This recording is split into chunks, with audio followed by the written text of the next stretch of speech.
Hello, everyone. Welcome back to Newcastle Fans TV. It is Schar and the Players season review. It is one of the two videos I think a lot of people look forward to at the end of the season. The Keep Selling Loan video, which we've already done, it's already out. So if you haven't seen that, please give that a watch. And today we're doing a live version of Schar and the Players. And of course, the manager, Steve Bruce. With me today, I've got Harry, Sam, and Lee. Good afternoon to you all. Get in the comments if you agree with the scores from all four of us throughout the show. We've got about nearly 30 people to score, so it's going to be entertaining, and I'm sure there'll be a few debates along the way, especially at right wing back. Isn't that right, Sam? Yes. Sam, I'll let you start with Martin Dubravka. Obviously didn't play the whole season because of injury, but when he came back in, relatively solid. Yeah, he was, wasn't he? It was a big debate at the time because Darlow did so well, whether or not to bring Dubravka back in at all. But I think we all agreed that we wanted Dubravka back in just because it's an extra, level above Darlow, despite what you saw in Euro 2020 the other day. But worse than by a goalkeeper. It wasn't great, was it? I'm going to give him an 8. He was typical Martin Dubravka, really, wasn't he? Excellent shot stopper, one of the most underrated shot stoppers probably in the league. But yeah, it's just typical Martin Dubravka. It makes you feel safer as well, doesn't it? There's a mistake in him though. 100%. I think he is our best goalkeeper, but he's done on average more mistakes than what Darlow's done. Yeah, but he has played more games. On average, I mean, like if you average over, he keeps us in more games though. Although Darlow had a fantastic season, which I know we'll come on to, but I still feel it was incredibly harsh to bring Darlow out for Dubravka. Harry, do you think it was the harsh but the right decision by Steve Bruce back in the day? Yeah, absolutely. Like Lee said, it was obviously a bit harsh, but like at the end of the day, Dubravka is the better keeper, and he is going to keep you in more games. Obviously, he does have the odd mistake, as we've seen, but I think it was the right call. I just think our goalkeepers only have one bad game a season or two bad games a season when we play Wolves. There always seems to be a mistake with one of our goalkeepers if it's against Wolves. Ollie says the mistake in every keeper, in my opinion, no matter how good they are, I'd give Darlow and Dubravka an 8. Well, Ollie, we're just about to talk about Carl Darlow, and Lee, I'm going to give you the pleasure in rating Carl Darlow. He's had a fantastic season. When you look at everything, all the saves, the amount of points he's probably got Newcastle this season, but obviously he did get dropped after the Manchester United game at Old Trafford, and he knows he never really looked like getting back into the squad. He has had an injury as well, but a stellar season up to that point.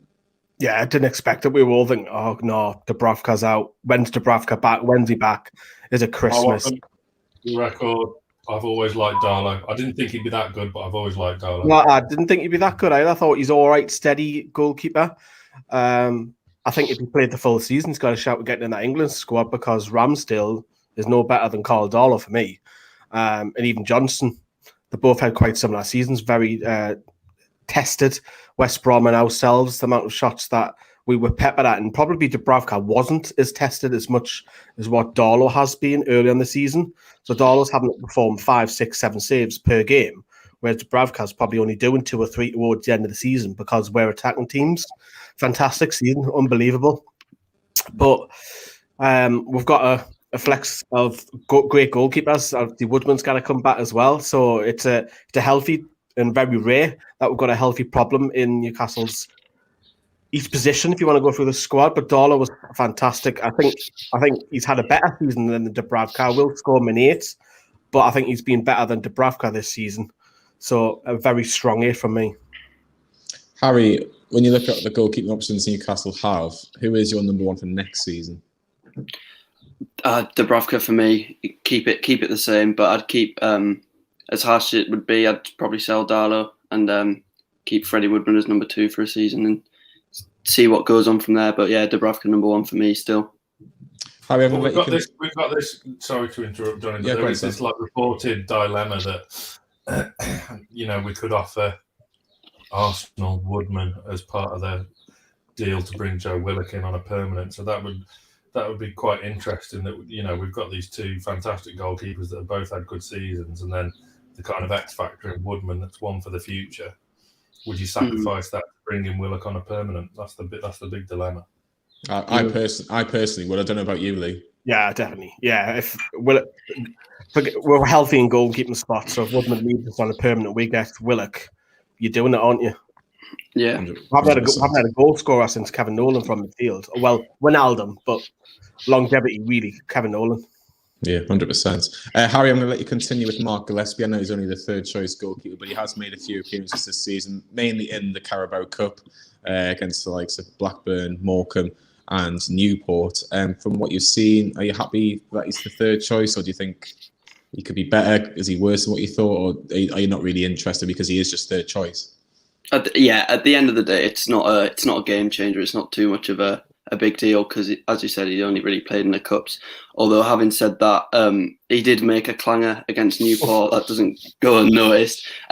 So I would give him a 6 or something if he hadn't. But I'll have to knock him down to I'll say 5. I'll be generous. I think that's about right. I thought 5 was a fair mark, if I have to be honest. He was fantastic against Blackburn. I know he made that error against Newport, but he was fantastic against Blackburn. Yeah, but I think it's in the fact it's only played 3 games, and you kind of got to look at it for the whole season, haven't you? Like again, I think a little bit. I think he's only playing also because Dubravka was injured. Because if Dubravka plays, then Darlow does. Darlow would then be second choice. So Gillespie probably won't play next season. Probably. We'll see what happens with that. We'll never know. We might have a goalkeeping injury crisis, and we might need Freddie Woodman back. Who knows? I'll start with the defenders, and the first defender I've got on my list is Kieran Clark. We've all talked about Kieran Clark's consistency and the fact that he very rarely lets you down. I feel like this season, or maybe towards the back end of the season, I think he's had more poor performances. I think he started the season better. I thought he was comfortable enough in that 3 at the back, which will kind of always been recognised to have the 3 centre halves when we play 5 at the back. In terms of this season, what we're going to give him, I'm probably going to go for a 6 for Kieran Clark. I'm kind of going to judge it a little bit, the fact that he was probably a 7 up to about February, March, and then I think from then obviously lost his place in the team and probably going down to a 4 and a 5. So I'm going to go for a safe 6. Does anybody disagree with that? I think 6 is generous. I mean, he's essentially lost his place to Emil Kraft. I wouldn't say Emil Kraft, and Emil Kraft was outperforming you. And it wasn't even Kraft's preferred position. So I think it was really worrying from the Brighton game where we bounced back and the team performed, because that was a key moment after that game, because we could have gone shum and we could have absolutely catapulted down to the Championship. And he was the only player not to raise his game, which is why he was rightly dropped. I think this has been his worst season for us. Lee, what are you going to say there, sorry? I think the first half of the season, I would probably score really high, 7.5, maybe possibly even 8, because we weren't complaining about Clark's performances. Yeah. So I think, yes, Sam's made a fantastic point. If Emil Kraft's keeping you out the side, then, yeah, you've got something to worry about. But I think 6 is fair. I don't think he's been... I think Lascelles has had a worse season than Kieran Clark, which I'm sure we'll come on to. I think Clark's had a poor end of the season. I know you're going to say, Sam, Lascelles, etc., keep him aside, etc., because of leadership. But on the performance-wise, no. I don't think Lascelles has put himself in any glory either this season. It's an interesting one. I think there's obviously, I'm just having a look at a few of the comments. People are saying it's Clark's worst season in the Premier League, but it's still like there's nothing lower than a 6 for him. Exactly, just what you just said there. It's his worst season. You will score him a 6. Yeah, which is better than average. It's much better than average. Sam, Paul Dummett, is he Mr. Average, Paul Dummett, for Newcastle this season? Well, Mr. Average is a bit mean. You can count the number of games the number of bad games he has for Newcastle on one hand. He's captain consistent, not Mr. Average. I'm going to give him a 7. I think whenever he's been recalled to the team, I do see him as more of a centre back than a left back now. I think he really does perform there and does really well. Likeable character as well. Just never. whilst you can count the number of bad games he has on one hand, you can always counter that with you can count the number of world-class amazing games he has on one hand as well, because he's just so steady and solid and consistent. So he's just an archetype 7 out of 10 player for me. I can't wait till we get to see Paul Dummett do a slide and challenge week in, week out, and the Gallagher and everybody going, get in, come on. I miss that. That's one of the top 5 things I miss. Harry, when you look at Paul Dummett in the last maybe 3 or 4 years, he has improved. And since Rafa Benitez came in, I feel like he was one of the most improved players from Benitez's era. And like Sam says, he very rarely lets you down now. If he does have a bad game, it's one in every 10, 11 games. It's always quite the same, isn't it? Yeah, absolutely. And I think he's really, obviously under Rafa, he adapted well as well, switching from kind of your old-fashioned left-back to the left of a back three. I think that's helped him a lot because he's not really your modern left-back, although he does play there sometimes. I think, he is really a consistent performer, and you've got to have him in the squad, just even as a squad player, just for his the fact that he's a local lad and just his mentality. We've got to keep him. Lee, Fabian Schär's next. We don't know what's happening with him, really, do we? We don't know if he's going to be here next season or if he's still got a year left. The club haven't really communicated that brilliantly. It's been, again, a bit of I'm going to say disappointing season for Fabian Schär. I think there's been a couple of bright sparks, but on the whole, would we really miss him if he left next season? There's a few, isn't it, that are still either signing or they're not. And the deadline has passed now for submitting it to the Premier League on Wednesday, but still we have not seen nothing. There's a clutch of 3 or 4 players that we still don't know. But Fabian Schär hasn't, and probably the midfield, especially the Longstaffs later, especially Sean. Fabian Schär hasn't been the same player since Rafa left. Worldy for the first season, brilliant. I would call him elegant. I was in love with him. What a player! Class coming out, scoring worldies and what have you. Suspect as defending, mind, but very much you'll take a yellow card. And when I said that, that's going in crazy. I think was the red card was at Arsenal. That didn't do himself any justice. And then he was out injured towards the end of the season. I think it's a very poor season for Fabian Schär. 5 out of 10. I think it's been bang average. Yes, there's been moments where he has looked like himself of the old. If he signed that extra 1-year deal, I'm not against it. But they're all kind of similar level. Our centre-backs at the moment, there's no one really standing out saying, I'm the best currently at the moment by a mile. So average for me. 5. Sam, can I just say that with Fabian Schär, no real manager at Newcastle, Rafa, Steve Bruce, head coaches, whoever, have never really trusted him in a 2. And if Newcastle want to do that in the future, surely there's no place for him in that starting 11. He's kind of going to bring somebody on with 15, 20 minutes to go to make it a bit more difficult for attacking teams to attack you if say we're 1-0 up or 1-1 against a Man United, Man City, for example. No, but if we're going to play the way we played towards the end of the season with 3 centre-backs, then why would you not revert to the 3 centre-backs we played under Rafa, who were absolutely fantastic in Lejeune, Lascelles and Schär as a 3 were absolutely fantastic. It's probably the most solid we've ever looked during my lifetime of supporting Newcastle. It's probably the most solid we've been at the back. So there's a place for him in the way we play currently on the right-hand side of the 3, isn't there, which gives him more freedom to get forward and take on these shots from 25 yards and beat 13 players and a million others covering the whole pitch at once with the ball before slotting home like he did against Cardiff. But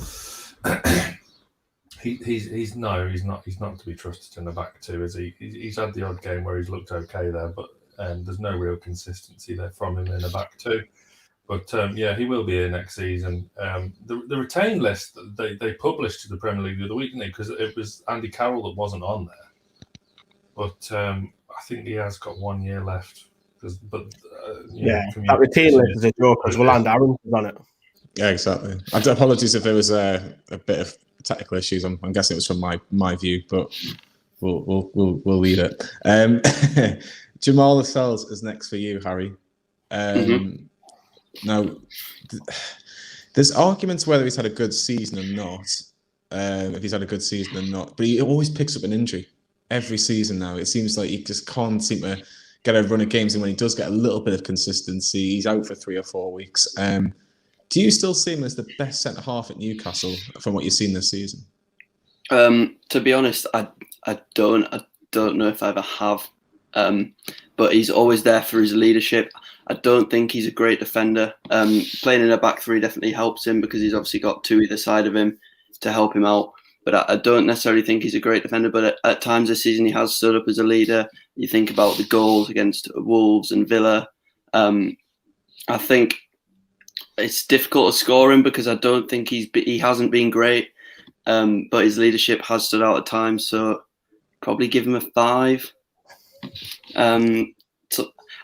Having said that, I probably would have given Clark a 5 as well, just on a comparison level. Yeah. What do you think, Sam? Because I feel like you want to say something. Well, I'm stunned. Absolutely stunned. I agree. The only thing you can say about Lascelles is that he can't keep fit, which is annoying because our record with him in the side is so much better without him in the side. He's my captain. He's fantastic. I'd sooner rather have him in a team than freaking Tyrone Mings, but that's a separate. Southgate's got his number. The thing is, he's suffering because he can't keep fit. That's essentially his biggest problem at the moment. If he gets a run of games under his belt, he can hopefully get back to where he was the first 2 seasons back in the Premier League a couple of years ago, where an England call-up maybe was on the cards, but he's a million miles away from that now, obviously. Struggling for consistency and fitness, but he's still one of the first names on the team sheet for me if everyone is fit. The grades you give probably I've overreacted to slightly because again it's his moments of being in the team coincided with either a downturn in form or he was away for when we finished the season strongly, wasn't he? So he's got to get fit and stay fit, and then he can try and get back on track. Have to wait and see with Jamal Lascelles next season. Like I say, you can get a full season with him injury free. He has to be knocking on the door for England when you look at the centre back options, and like Sam's mentioned, Tyrone Mings can get a game. Jamal Lascelles can definitely get a game for England in the future. I've got Jamal Lewis next. For me, I was so excited when we signed him. I was actually in Belfast when we signed him, obviously the Northern Irish International, and I was thinking, this is a real coup for Newcastle. A lot of teams, big teams, have been interested in Jamal Lewis, including Liverpool, who made a bid for him, and we've managed to capture him. I just feel he needs to be coached better. I really do, and I think this is partly a blame on Steve Bruce's fault, because we could all see early on that there is a bit of talent there, but I just think defensively he's just a bit naive. I really do. In terms of this season, I don't think there's been as many good performances from Jamal Lewis. I'm going to give him a 4.5. I just think there's so much potential this lad, and I think if we can get him going and maybe just work on the defensive side of his game, because attacking wise he is a threat. He has got a half decent cross on him. I'd just like to see him be a bit more adventurous as well. But I just think maybe he's had a poor season for our standards. Can he learn from his mistakes and improve in the summer in particular? Lee, we did the video in where was it? We were in Wakefield. That's where it was. I was thinking of Widnes there, but it was actually Wakefield, me, you and Sam. And we were thinking this is a brilliant signing. Are you disappointed with how he's performed this season as well? Yes, but I wouldn't get rid of him. Yeah, of course. Still young. I think what you need to look at is he's lost his position, but learn from the man that's took your position. Learn what's he doing. I know Ritchie's very vocal, but just away from that, how is Ritchie? What's he doing defensively? I don't think Ritchie's great defensively, but I think he is better than Lewis, and that's coming from a midfielder. Look at him. How's he going forward? What's his movement? When's the right time to go forward? When's the right time to get in the line of 4 or line of 5, whatever you're playing? I think you're all right. It's coaching. Defensively, we've talked about it, and in credit, Liam picked up on it very, very early in the season. Going forward, though, he was in the first probably quarter of the season putting the most crosses in, because he was putting in 3, and I know 3's very low, but that was actually the highest. He was putting in 2 or 3 crosses every game, getting forward. I think there is a player there. It can be developed. Coaching is probably be an issue for me, but defensively there is huge concern. So I would agree, he's not had a great season. No, definitely not. So we'll have to hopefully see if he can get back in the team and improve for next season. Sam, Emil Kraft. Now, we've argued, we've campaigned, we've done everything in regards to Emil Kraft, and we'll touch on Javier Manquillo very, very shortly. But do you not think he's more comfortable in that 3 as a centre half than he is a right back or right wing back? Because I don't know, I feel like when there's more people around him in terms of like a Lascelles or who else we got in the last couple of weeks, Paul Dummett, and maybe he's just a little bit more solid because there's a few more people around him. But as a right back or right wing back, he's very, very poor. Yeah, he is. Holly, Harry, what we'll do now, we'll disappear for 5 minutes. Look, he's probably before. I mean, thank God for Jacob Murphy. That's all I can say about the right back situation. Emil Kraft, I'm giving a 4 to. He's had a better season than Manquillo has. All right, he's had some shockers, but you know, it's Emil Kraft. What do you expect? But he has had some decent games too. Burnley at home, I remember at the start of the season, he was very, very solid. And then took Clark's place and finished the season exceptionally well. Cracking header against Manchester City too. So fair play to him for that. I mean, look, if we get the chance to sell him, everyone would sell him, let's face it. Well, even you? Yeah, cool. But he's had a better season than Manquillo, and he's an easy target for stick as well, Kraft. He's not good at getting forward, but defensively probably the most solid of the 3 options we've got currently at right back. But yeah, when it comes to that scenario, thank God for Jacob Murphy. Yeah, we'll have to see what happens with him, because obviously he's just done an interview, didn't he? Say he wasn't too sure what's going on. He still expects to be in Newcastle next season, but no, he said he's staying, and he said he was thriving, didn't he? Yeah. Thriving. Is that the word? So if this is thriving, I'd hate to see it when he thinks he's having a bad spell. If he's thriving, I'd love to see what Callum Wilson's doing. I'll tell you, if he's thriving. Yeah. Lee, Federico Fernandez, out of contract. We don't know whether he's going to be here next season. But I think he has had a couple of blips, but I think he still had quite a solid season this season. Yeah, he's more experienced, and I like that as well, though. He's the most experienced defender, but I'm not as worried with Fernandez. If Fabian Schär's in, I'm a little like, oh. But with Fernandez, he's more Mr. Steady, quite similar to Dummett, actually. Doesn't really put the foot wrong in too many games. Yes, a little tiny blip, but he's had a little blip in, 3 years at the club? If he gets offered a 1-year deal, I'll be like, yeah, I'm all right with that experience. He's a leader. And I personally would.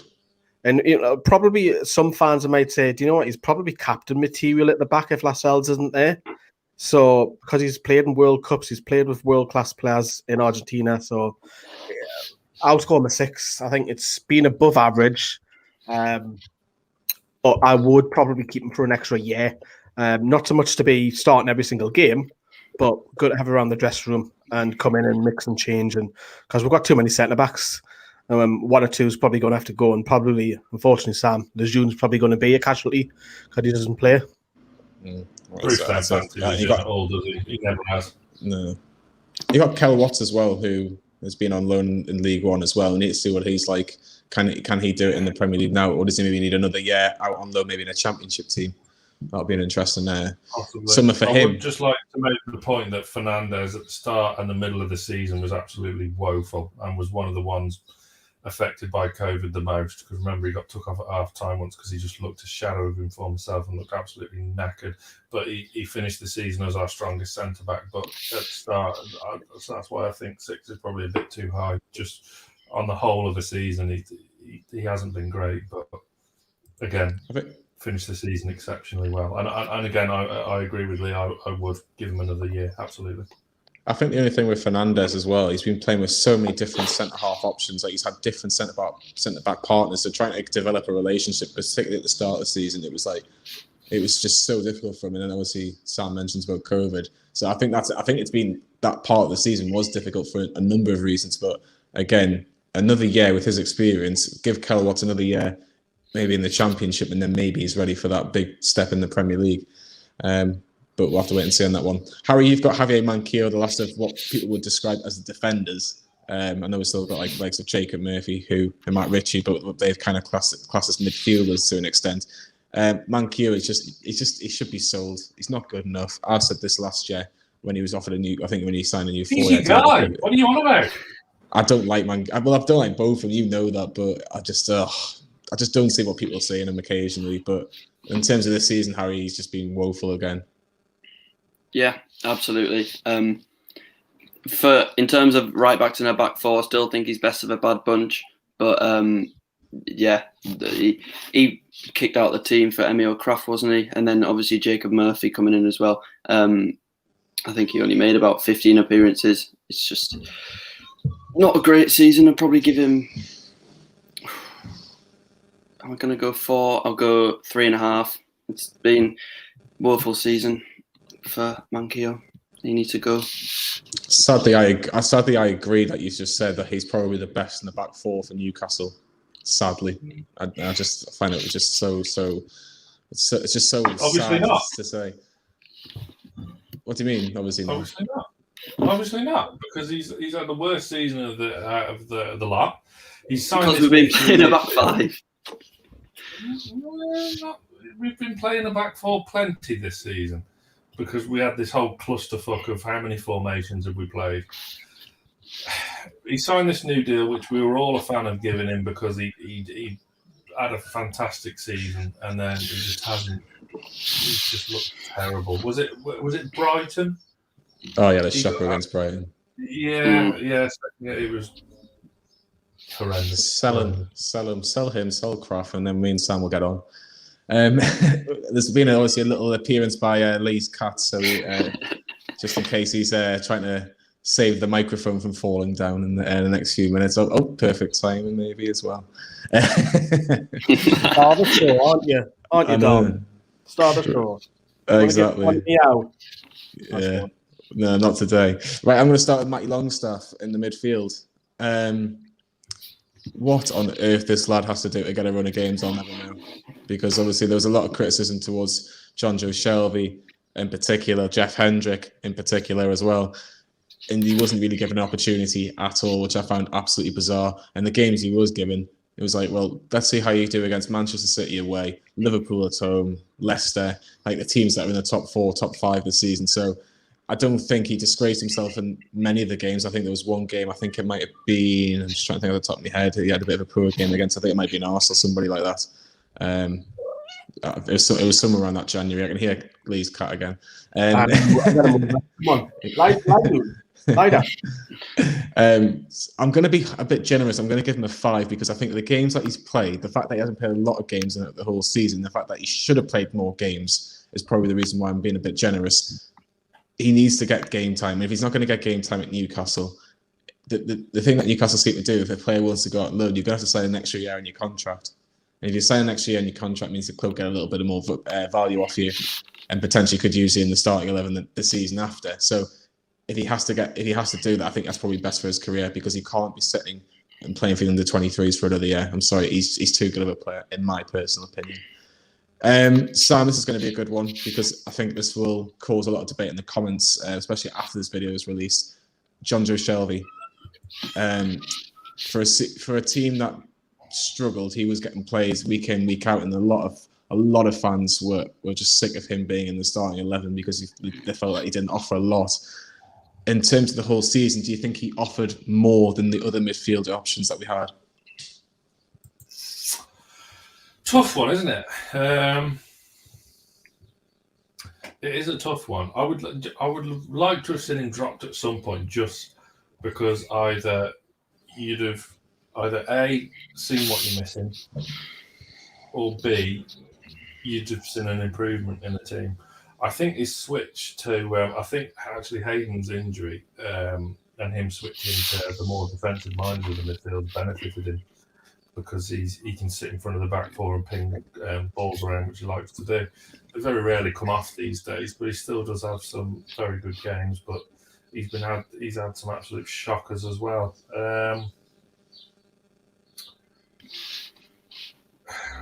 We've got to remember it's over the entire course of the season, and he gets to kind of defend John Joe, because I'm going to give him a 5.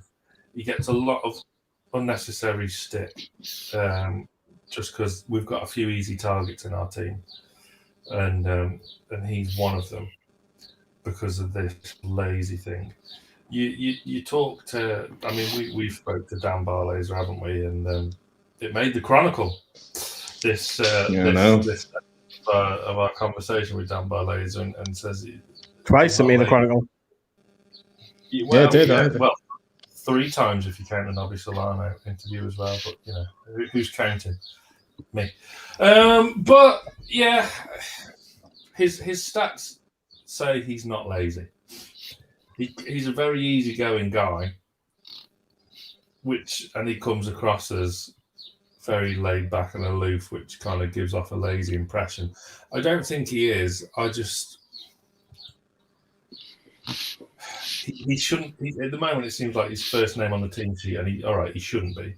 He should be. There should be plenty of competition in that midfield, like the Matties of this world. And I think he did do well towards the end of the season, as Frank says there. But he's a Marmite character, as John Joe. He's got his lovers and he's got a lot of haters as well, I suppose. But I think on a whole, he's had an average season. He's got no real consistency to his game though, which is probably his biggest issue. Harry, the thing that I kind of mentioned before was the fact there was not really a lot of competition in terms of more of an advanced midfield, or a midfielder like a Shelvey who can, do something a little bit different. You've got your Isaac Haynes, which we'll talk about, your Jeff Hendricks. It was only till really Joe Willock came in, it was kind of like we got something like a little bit different. Do you think that John Joe Shelvey will still be the first name on the team sheet in terms of midfield next season? Well, that probably depends on our summer transfers, but under Steve Bruce, probably yes, because he just seems to like him and he seems to want to build a team around him for some reason. I disagree, and I don't think Shelvey should be playing. I'd rather see both the Longstaffs in together or something along those lines. But I think Shelvey will stay because Bruce seems to like him and have a good relationship with him. Yeah. Yeah. Lee, let's continue with Matt Ritchie. Ever since he had a fight with Steve Bruce, he's been pretty much in the team ever since. He was very, very close to leaving Newcastle to go into Bournemouth. And I think if Newcastle could have brought in a replacement like a Brandon Williams or a Hamza Chowdhury or someone else in, I think he would have probably gone. So how fortunate are we that we had Matt Ritchie from now to the end of the season, because he has been such a leader and such a difference for Newcastle in the back end of the season. Sometimes it's good to get it off your chest, and that's probably the best thing that happened to Matt Ritchie's career at Newcastle, because the first 3 quarters he was just a bit part player where he would occasionally play on the right, occasionally on the left. Sometimes he might fill in for Lewis if it's a substitution. But really, since the heated argument and Lewis's form's deteriorated, Matt Ritchie's came in and been one of our better performers. But I'm going to score it over the course of a full season. I'll give him a 6. If it was the case that if he played the last quarter of the season over a full season, I'd probably score him pretty high, like a 7, maybe even an 8. But over the whole of the season, Ritchie's had an indifferent season. But a lot of speculation about his future every year, because we all know that he wants to move back down to the South Coast again when he retires. He wants to play for Portsmouth.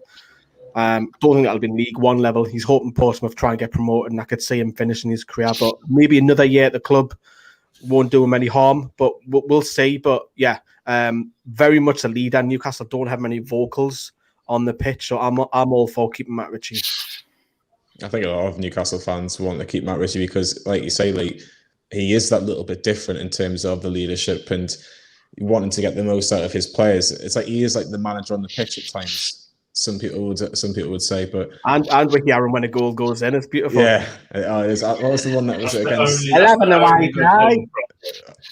Yeah, that's the only good thing about no crowds, isn't it? That we've had just over a year of unadulterated, uncensored. Yeah, that was good. I think the best one was I do love playing away. That was one of the better ones. Yeah, that was one of the top ones. If you do agree with the scores so far, please give a like for this video. We're nearly halfway through, so please keep on the comments, get the comments going, and get some debate in. And do you agree with Sam's verdict of the defence? You know, the goalkeeping situation. That'll be fascinating. Get in the comments as well. Harry, next for you is Isaac Hayden. I think if you remember rightly against Brighton, I think everybody thought that he'd broken his leg or he'd done something really bad because that injury, I think it was Basuma, like sat on his leg. It looked absolutely disgusting at the time, but it's not as bad as it looks. He should be fit for the start of pre-season. On the whole, has he been Newcastle's most consistent midfielder in terms of that central midfield position? Yeah, absolutely. He's made it his own over the last few seasons, that holding defensive midfield position. He's so consistent. You can't not play him. It was baffling when Bruce moved him out of that position to further forward to accommodate Shelvey when we changed to our 3-5 at the back. So he's had a consistent, solid season overall, but he's obviously been moved around a lot, which hasn't helped him at all with his form and consistency. But I'd score him a 7. He's just been solid. When he's played in the right position, he's absolutely superb, and there's no one better in our squad. But he needs to stop being moved around, really. Yeah, and that's probably almost a compliment to him, the fact that he can be trusted in several positions as well. I've got the Irish Iniesta next, which is Jeff Hendrick. Good luck. Remember that goal he scored against West Ham many moons ago? The thing is, when he was playing as a right midfielder, I think he scored his goals as a right winger. But I think a lot of Newcastle fans that have watched him, even though they haven't really enjoyed watching, would rather watch him play in the centre of midfield. I think he scored 2 goals this season, West Ham and Leeds. I could be mistaken by that, but just not good enough. Really not good enough. On the right hand side, just coming there. On the right hand side, I just don't think he offers much of a threat going forward. He's a very defensive minded right winger, and Steve Bruce would choose him when there's 20 minutes left on the clock and you were maybe looking for a win away from home. But central midfield, he's just no better than what we've got. He's not better than He's not better than Hayden. He's not better than Shelvey. I don't think he's even better than the Longstaffs. He's definitely not better than Willock. So yeah, for me, the fact he scored 2 goals, I'm going to give him a 3, which is probably a little bit generous, but I'll go 3 out of 10 for the Irish Iniesta. Still got 3 years left in his contract as well, hasn't he, Lee? Yeah, just to point out as well, this is the worst Irish squad I've ever known. Tam will probably agree with me that. The worst Irish squad I've ever seen, and he can't get in that Irish squad now. He was dropped from the last squads, and that tells you its own story that this is the worst side that I've seen in 26 years following football since 95, that Jeff Hendrick can't get in the worst Irish side. Yeah, and like Ireland, like if you've ever seen HITC and Ramsey, he tries to watch as many Ireland games as possible, and he absolutely hates them as well. So that just tells you everything from what I've seen from Ireland this year. I think they won 1 game in 11. So that was Andorra. Exactly. Right, Sam, another player that we were all excited about when we were in lovely Wakefield, sunny Wakefield, was Ryan Fraser. And it's just not happened for him this season. I'm not giving up on him, but it just hasn't happened for him. You're doing these in a funny order. I thought I was going to get Sean. Ryan Fraser. I've literally just taken this off the Premier League website, I have to be honest. So there's no particular order, really. Oh, okay. All right. Ryan Fraser, I was so excited when we signed him. So excited. We did that video at Wakefield, like you say. I thought, what an absolute steal. All right, his wages are going to be a bit higher than what they should be, but 2 years, 18 months before we signed him on a free, he'd have been worth 30 million easy. Can't keep him fit. Hasn't had a run in the side all season. What can you score him other than he's been one of the big disappointments of the season. I mean, if he comes back fit and firing,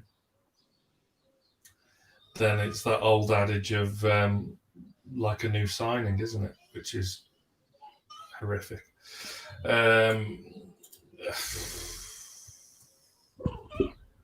Let's think of the games he did.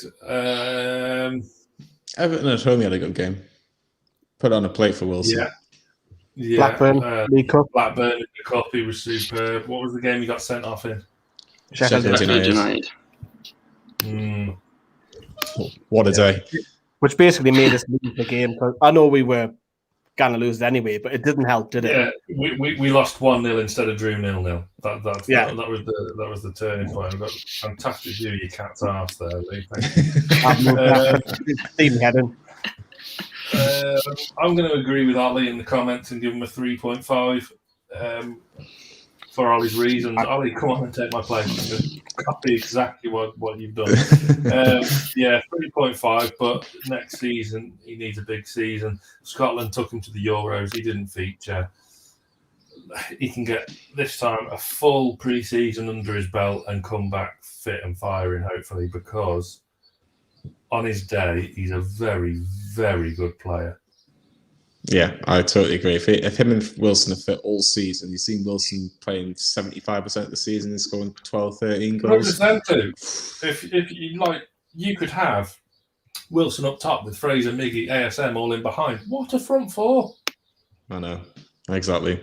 Lee, a man that really transformed his career this season at Newcastle in a position he probably wasn't going to expect to play at right wing back for the majority of the second half of the season is Jacob Murphy.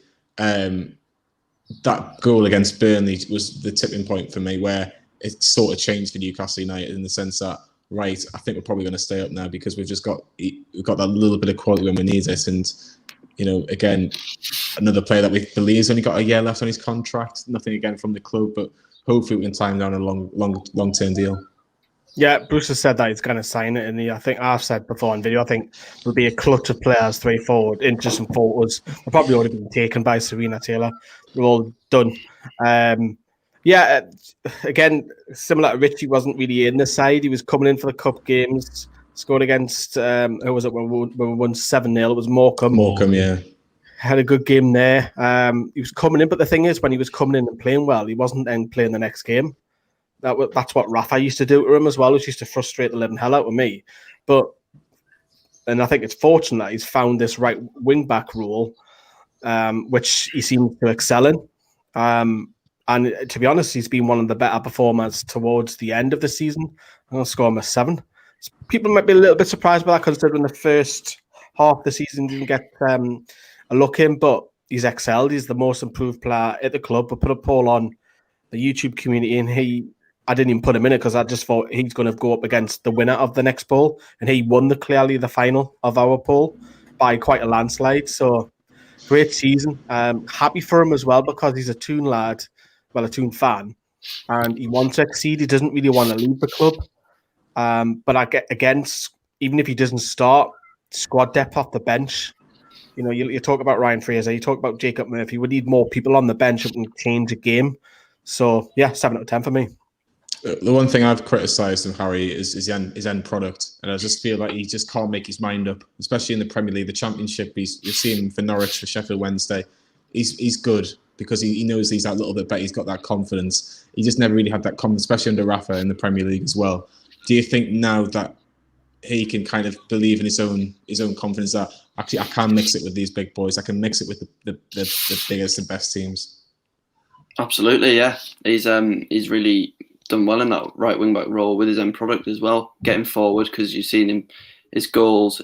I remember he scored against Burnley, it was, and he's crossed for Dwight Gale against West Brom as well.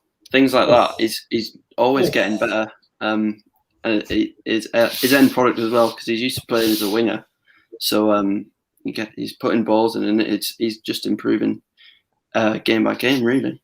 Yeah, Harry, I'll let you. That cross against West Brom would have you more frisky than Matt Hancock. Absolutely. I was waiting for Matt Hancock to be mentioned on this video at one point. Harry, I'll let you continue with Miguel Almiron. Miguel Almiron, Right. We know that there's something in there, but I just don't think he can unlock it just yet. And his final pass is borderline irritating me now because he has got it and he's looking to play that lovely through ball to the likes of Callum Wilson, or I think it was Arsenal or somebody like that at home, like towards the back end of the season. I was thinking, you know what pass you want to play, but you need to execute it better. And I can remember against Leicester the week later, he did that, and where Wilson had the post and it came back out to him. We need to see that a bit more often. In terms of this season, didn't get played in his proper position to start with, did he, Harry? And then obviously came in more centrally. We've seen a little bit more from him, but I think there's still a lot more to come from Miguel Almiron. Yeah, again, like I said for Hayden, a player who's messed about with his position a lot. Obviously, his position is a number 10. We all know that, but he's played bits as a number 10, then as a false 9, a lot out on the right, which I hate, and I know a lot of people hate. On the left, he's all right. He's probably played there a couple of times this season as well. And then he started playing in centre mid. We're not going the right way about getting his end product if we want his end product, because he doesn't suit that centre mid role at all, and he's not good out on the right either. As the season goes, 4 goals, 1 assist. It's not great. It's not what you want to see, but at the same time, you got to sympathise with him because he hasn't been playing in his position. Probably goes 6 because he's been all right and he's grafted hard, but we're not getting out of him, unfortunately. But he's always a hard worker. He is a hard worker, Harry. You're right. Lee, do you think with Miguel Almiron that he's maybe looking for the big move? Because obviously he's doing okay in the Copa America now, and like the Euros, if a player does a little bit better than they expect, than their club expected, they might just sell him because they can get a little bit of good money from him or there's good value from him. Do you think Newcastle would consider an offer for Miguel Almiron this summer? If it was around a similar kind of price and Bruce is given the funds to go and get a replacement, I could probably see it. You're all right about the Copa America. The last 2 Copa Americas, he's a couple of years ago, he was playing as a 10. This time around, he's playing on the left of a 3 behind the striker. In the last 2 games, he's been their best player. I watched the one in the middle of the night where it was against Argentina. Paraguay didn't have anything. It was all Almiron on the left-hand side. And then Argentina picked up on it. Then they were doubling up because he was the only outlet. And then that's when Almiron didn't have any end product because he had to keep beating 2 men. And then obviously goes and grabs a penalty and assist. He seemed to perform better for country than club consistently. But if a daft bid comes in and you get... What's a daft bid? 25 million or 20 million even. I think you've got to look at it and think... What we paid for him. Yeah, you've got to look at it and think, you know what, he's only really getting 4 goals a season. I know he's versatile, which doesn't help him. I don't like him in centre midfield because he's away.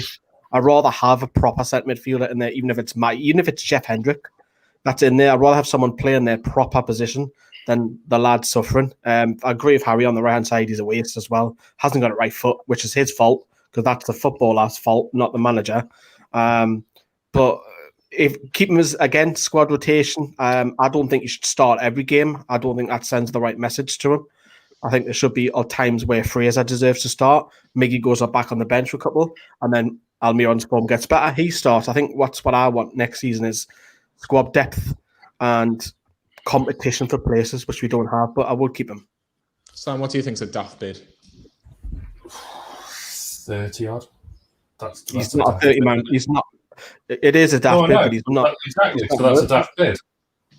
His stats don't prove that. He's not. He's probably only about a £15 million player at the moment with his stats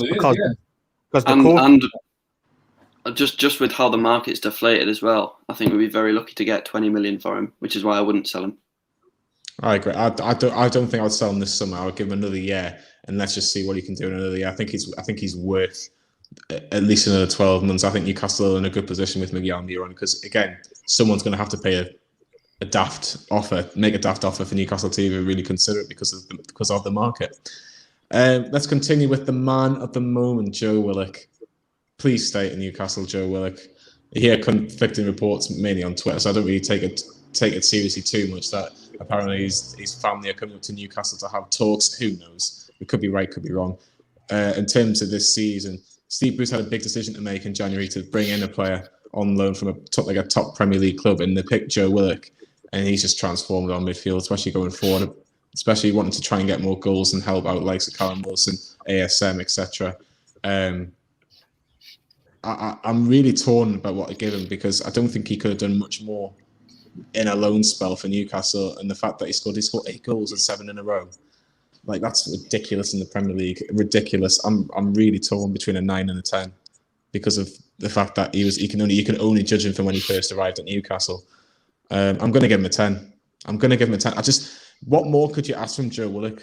Like, there was not many games this season where you go, he had a poor game. I think the Brighton game at the Amex, everybody was crap, so we can't really judge him really that badly. But without him, would Newcastle still be in a Premier League club? It would have been very much touch and go, or it would have came down the last couple of games rather than the last, say, 5 or 6 games in the end, because we were very, very comfortable. But Sam, talk to me about Joe Willock. You know, what does he bring for people that maybe aren't Newcastle fans and maybe look back at this? What does he bring to Newcastle that we didn't have before? A box-to-box midfielder, as Johnny departs. That's happened, in the last 2 Greenwood and Mulliner shows as well. He'll come back in. He will come back in a minute. But luckily, he finished his question before he departed, as he now comes back in. Hello, mate. That's happened 3 times in a row now, so I do apologise. So a proper box-to-box goal-scoring threat midfielder that we've been missing since Wijnaldum. And he's just been superb. He did have a stinker after his debut against Southampton, where he opened the scoring. And Bruce was right to take him out of the team, and then he made a tremendous impact off the bench and earned his place back in the starting 11. And my God, he's just taking games by the scruff of the neck, put away his chances, and he's been an absolute joy to watch.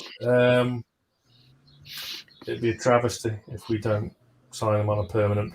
And right, the old adage of don't fall in love with loan players, and the fact that if you go back through recent history and in that we haven't signed these loan players, I think the Willock one is different because he's a good age and has a sell-on value, which is what the powers that they look at for these things. Whereas your likes of Rondon, Willems, their sell-on value was never really there because of their age or their lack of their history of injuries and whatnot. So at the end of the season, I was really hopeful that we could get a deal done. The problem is Newcastle don't do business quickly. No, they don't. They really don't. Lee, if you're going to put a number on it, how much do you think Newcastle are going to have to pay for Willock? 30 million plus, I think. No. I think it's going to be that. Because he's English. I think my camera might be lagging as well. So I might come out and come back in a sec. But I think 30 million is probably realistic if you want him on a 5-year deal. Because Arsenal just looked at it and think this lad's just scored 7 in a row. And really, if you're on Arsenal and you're Arteta and you think, had a minute, my midfielders don't score goals. We've got a lad out alone, bangs in 7 in a row. More than Aubameyang. Harry's not happy. He's smashing his table. I know. Sorry. We're all doing brilliant today in terms of technology, so I do apologise for any errors. And Lisa's going to come back in. Who'd have thought I would be the best one when it came to this stuff? Oh, here we go. There's still 20 minutes after this video. But it's got to happen, hasn't it? It's got to happen. I think 20 million. Would you take 20 million plus Woodman as long as we have a nice little sell? 20 million and Woodman. I don't know about that. I'd want a bit less.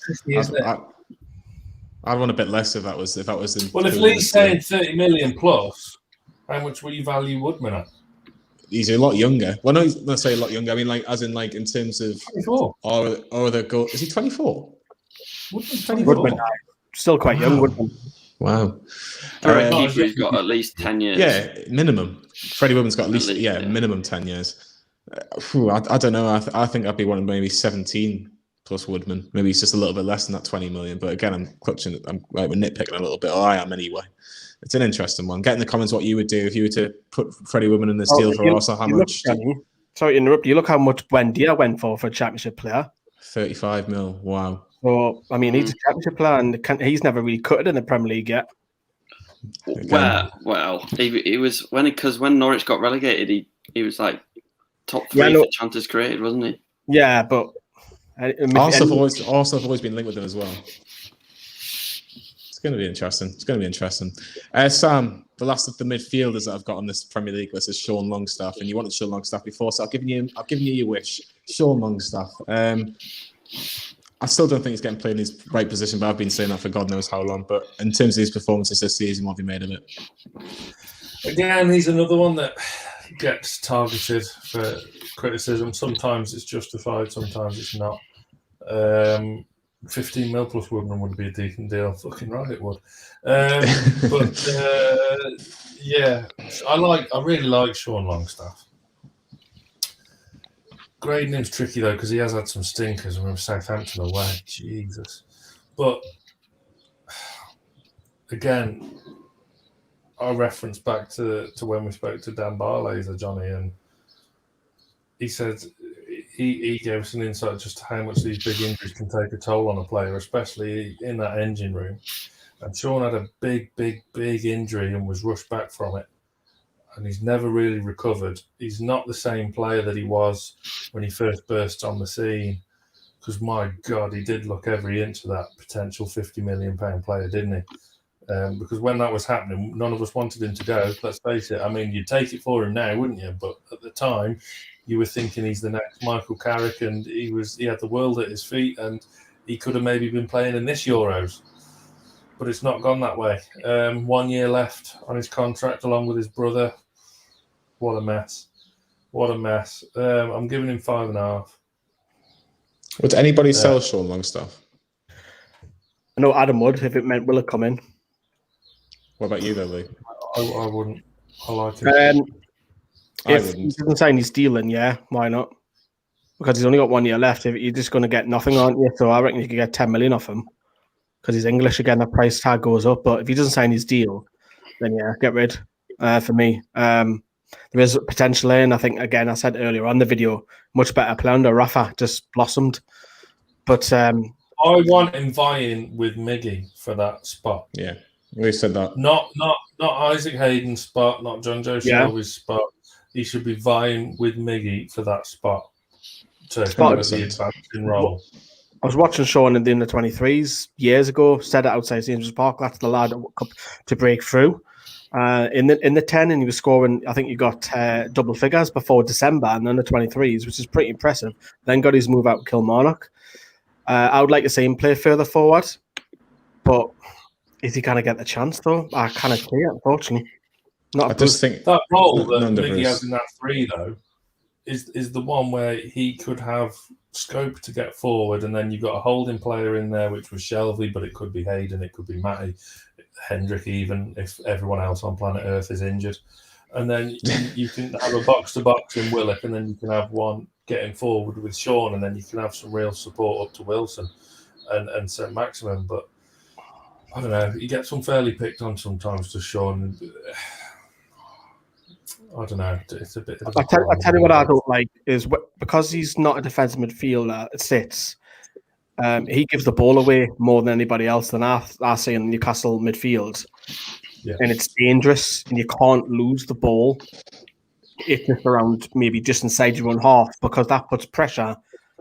Sean's out of position, and then they're running at the back 4, and he does that too often. So get him further forward.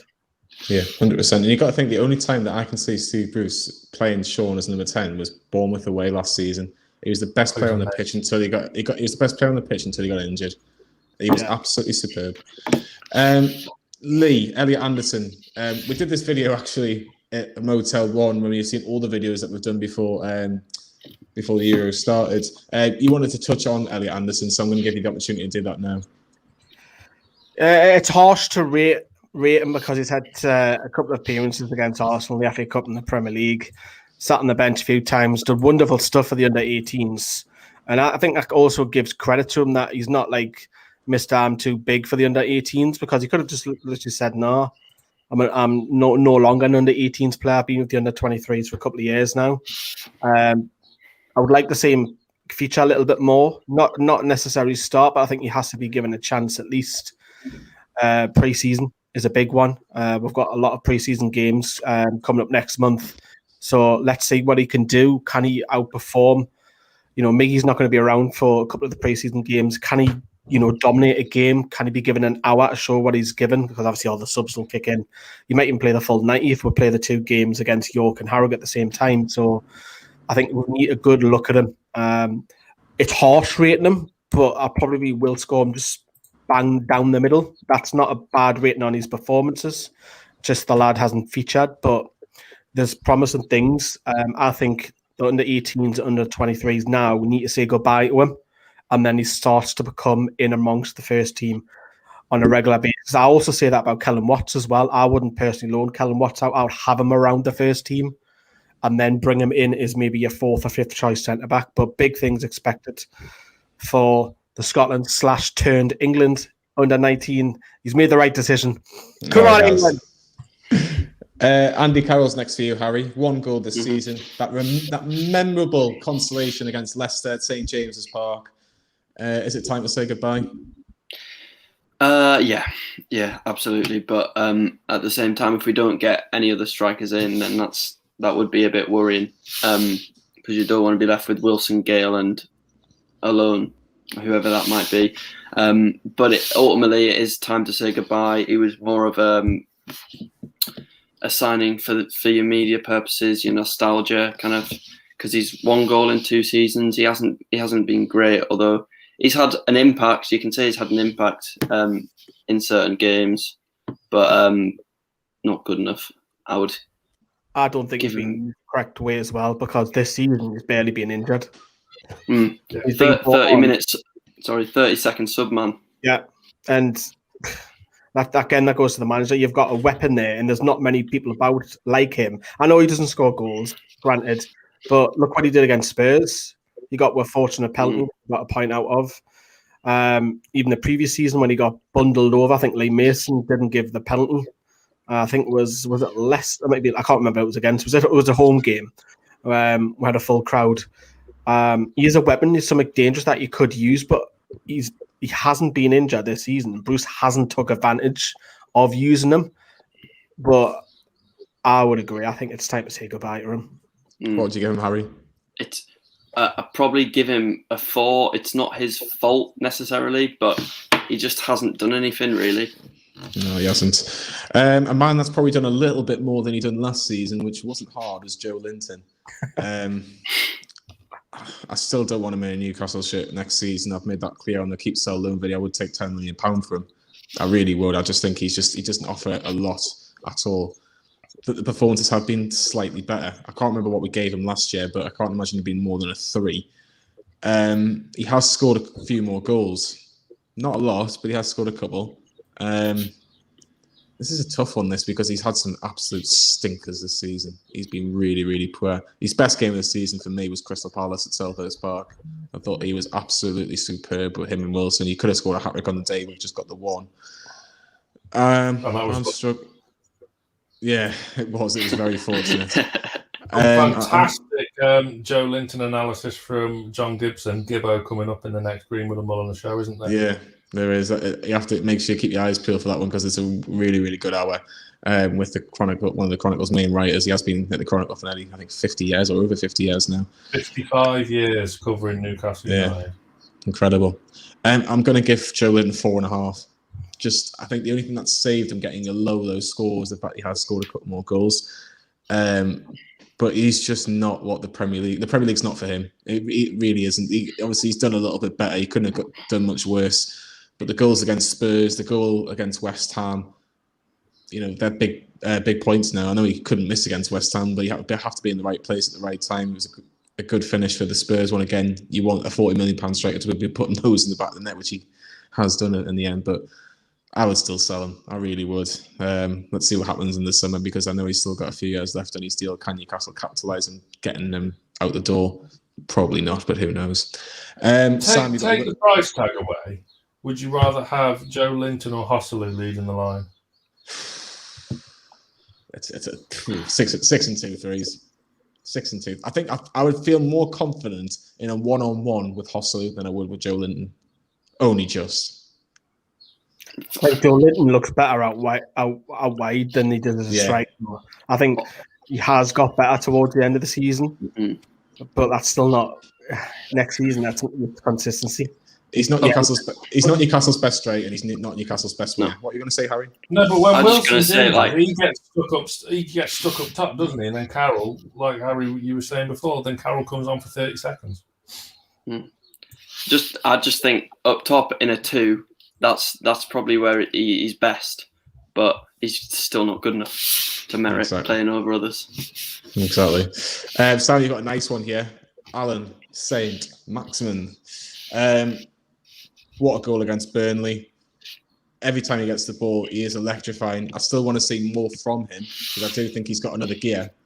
My worry is, will we actually get to keep a hold of him? Because maybe a club will try and buy him because he is probably too good for Newcastle. I think he's probably better in a better team. But from what you've seen this season, for the whole of it, he's been pretty solid.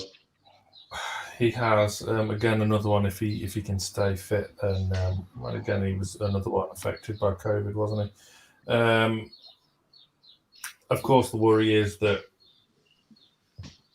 someone could come in for him. I mean, you look at the transfer rumours going around at the moment. If Grealish goes to Man City, Villa are armed with 100 million.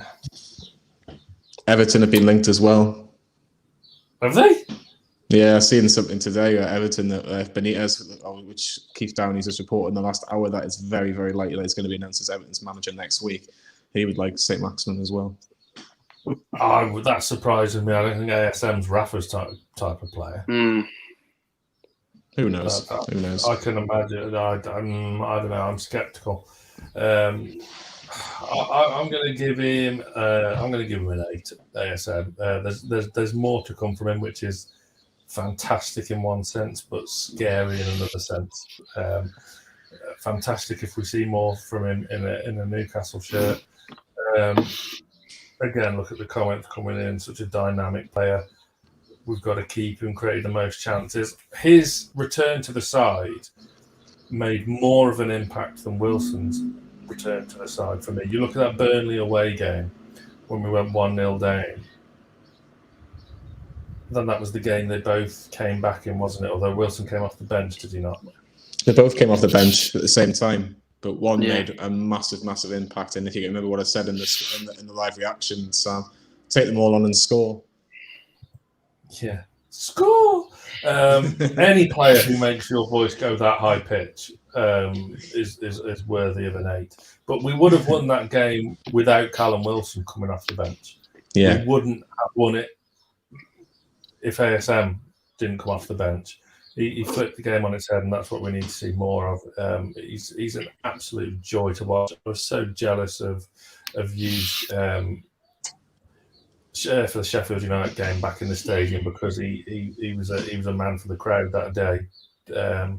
He was an absolute joy to watch, an absolute joy, and I hope he stays at Newcastle for a long time to come, and that he stays fit as well. Yeah, well, we were going to send me and Lee were going to send you a postcard, but we didn't have time. We were too busy enjoying the match at St James's. But Lee, let you continue with Dwight Gale, a man again. We don't know what his future is. Hasn't scored many goals this season. I think he's only scored one. That was against West Brom, off the top of my head. But he has played a lot more. He has played more games towards the back end of the season. Is he a case of too good for the Championship, not good enough for the Premier League? Yeah, you tend to find that.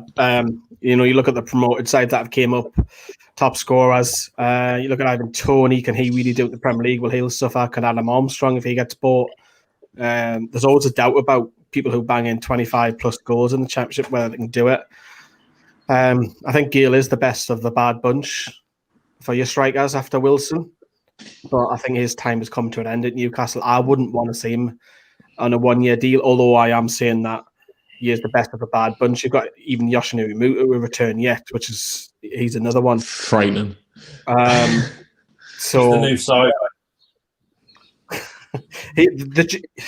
Yes, he scored a goal. I also think that quite similar to Carroll, he wasn't used correctly as well. I think when he first was used in a longer period, he was put out on the wing.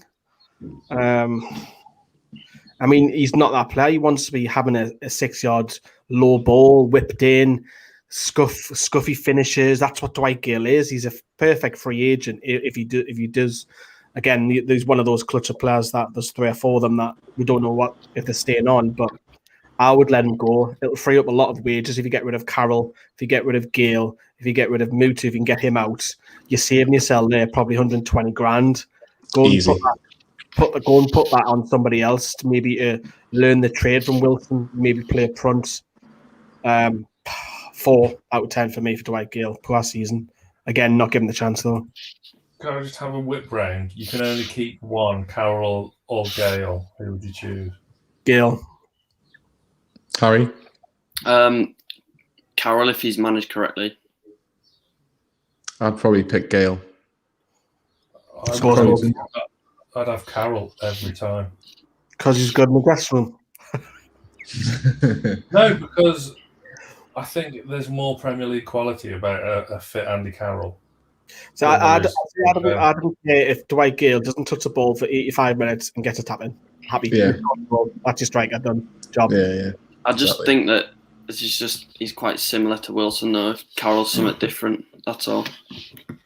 There's a good argument. Get in the comments if you could only have one of the two. Who would you have, Gale or Carroll? For me, personally, I would be keeping Andy Carroll and I'd be letting Dwight Gale go. I'd be getting rid of both. I'll get rid of both. But you've got to replace these players then, which we're not going to do. That's the issue. We don't know though, do we? We don't know. We'll see what happens. Callum Wilson's for you, Harry. He was my number one choice at the start of last season for a striker. £20 million, turns down Villa. All the right noises you want to hear. Turning down Villa, coming to Newcastle, loves the film goal. He's on number 9 without wearing the number 9, isn't he? And what a return! And he's been absolutely fantastic for Newcastle this season. Superb. But before you even think about it, 10 out of 10.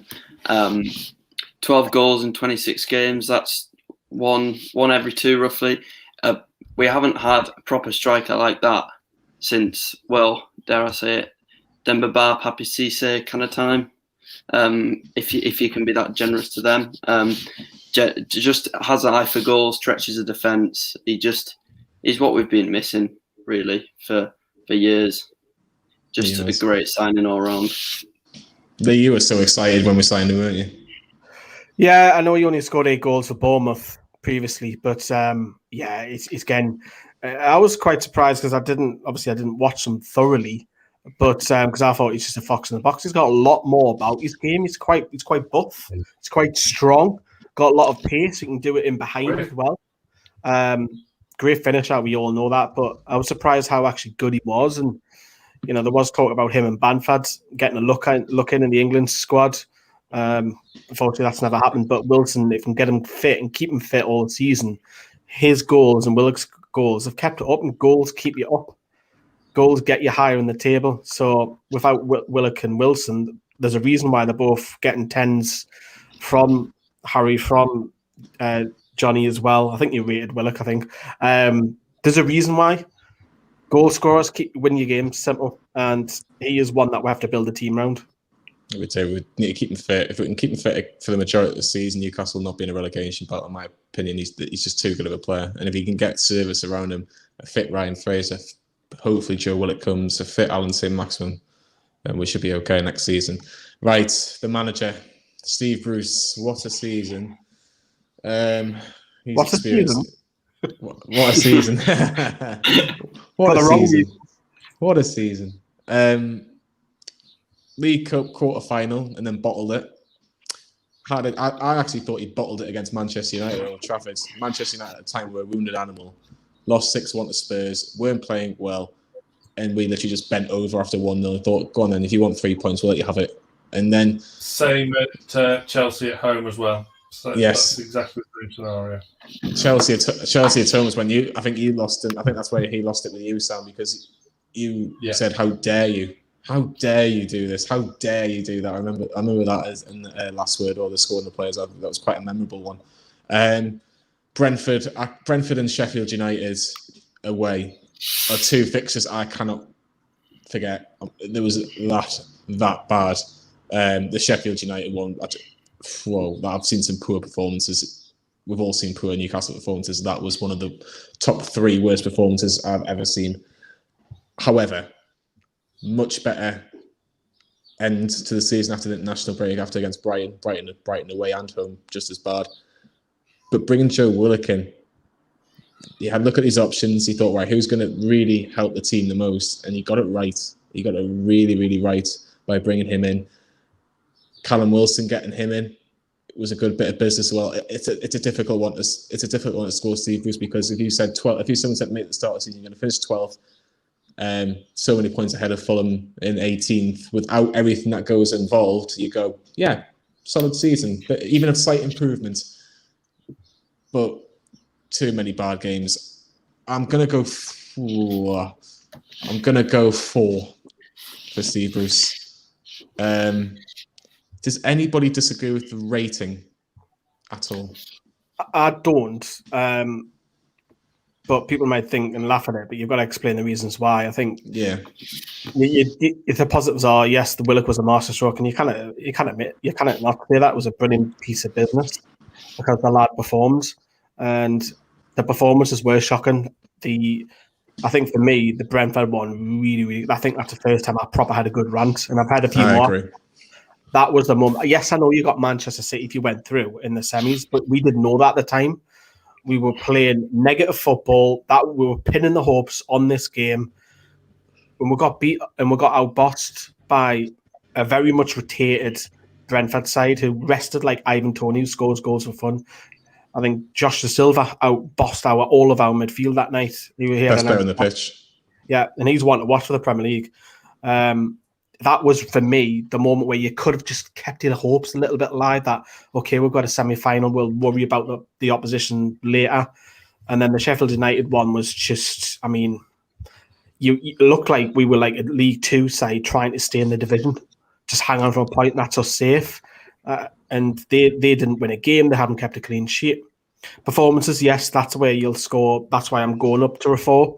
Because it's much more attractive football. You're not as worried going into the game because, and I'm sure the lads will touch upon the lads who are on the regular watch-alongs as well, don't look forward to it. And I didn't. Like, I'm not looking forward to the day. I'm not looking forward. And he shouldn't be that way as a fan. You should. That's your release. We had a shit 18 months with COVID, all locked up, furlough, can't go out to work, whatever. And football's your release. And it was negative. It was getting on top of a lot of people. And I've seen a lot of people suffer with mental health because of it. It wasn't attractive to watch. I've seen people struggling on Twitter and stuff like that. And I think next season, I said this when we at Motel 1, that positive football has to go on in next season. Doesn't matter where we finish. Well, it does matter where we finish, don't get me wrong. But I think that has to build on. That Bruce has found a formula. Maybe it's Graham Jones who's brought that in. But we found a formula where we've got to go and attack. If we're playing against a Brentford or a Chelsea or whatever, go and attack what you're being afraid of. If we get walloped 3-0 for trying, fine, I'll say, now what? I'm proud of the lads today. We attacked them. Yeah, we got walloped 3-0. Let's roll on the next game. You kind of go into a game feeling like you're getting squeezed, negativity. So Bruce has to do that next season. And I'm rambling on before out of 10. No, that's all right. Harry, do you agree with 4 out of 10? Yeah. Yeah, it's been up and down, but the last 8 games have really saved Steve Bruce. Look at it on paper, 12th finish. Why is he not getting higher? But that first 3 quarters of the season was woeful. The football, atrocious. So 4 out of 10, fair score for me. Yeah. Sam, let's get your thoughts because you've had a lot to say about Steve Bruce this season, and I would say 95% of it's been justified for what you've seen this season, but he needs to improve next season. And you look at the first 6 fixtures that we've got next season. If he doesn't start great next season, I don't think he'll be at Newcastle much longer regardless because fans should be back in the ground. I'd love to know what the 5% that you think wasn't justified. Because you always get something wrong. Everybody's not perfect. I'm yet to be convinced. But I don't know. I'm comfortable with 4. Negatives, very lucky to keep his job. I don't think there'd be another Premier League team that would have kept him on during that run. It's staggering. very, very. He's probably the luckiest Newcastle manager I can ever remember, in the fact that he's had nothing to front up to, really. He's behind a Zoom meeting barrier for the journalist press conferences. Which were banned. Some of them were banned 1 week. Yeah, just the one. But and then he was booed. He's had no fans in the stadium, has he? So we couldn't voice our concerns. On the flip side, because early on, my biggest bugbear was, and I referenced the Chelsea game, because he wasn't learning from his glaring mistake.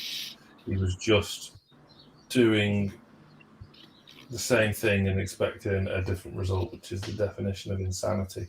However, he's identified eventually where he's gone wrong. He brought in Graham Jones, who's not a manager. It's not Graham Jones's mag and all that stuff, which I found incredibly cringeworthy.